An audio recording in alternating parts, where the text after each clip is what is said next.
meron nga po silang tinatawag na influencer hub. So sa mga nagtatanong dyan kung paano daw lumabas or ma-unlock ang influencer hub, kailangan nga po dito guys ng invites. Dapat meron kang 20 invites para ma-unlock yung influencer hub. So yun nga po yung kanilang requirements para ma-unlock itong influencer hub. Since dito nga po natin makikita yung ating amount na gustong i-cash out. Ayan, meron silang $10, 25, 100, 200, 500 at saka $1,000.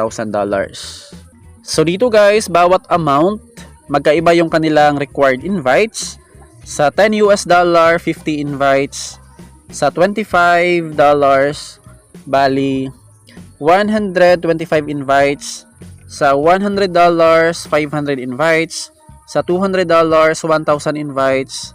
Sa 500, 3,000 invites ata or 2,500. Tapos sa $1,000, 5,000 invites. So ganun po siya. Kapag walang invite, hindi ka makapag-cash out dito sa PayPal. So sa mga nagtatanong dyan kung legit ba talaga tong kanilang application, yes guys, ito na yung ating na-cash out lahat. $843.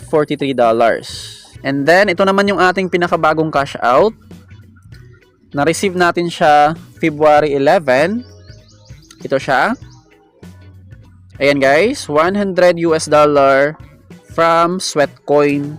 Tapos na-receive natin yan February 11, 2025.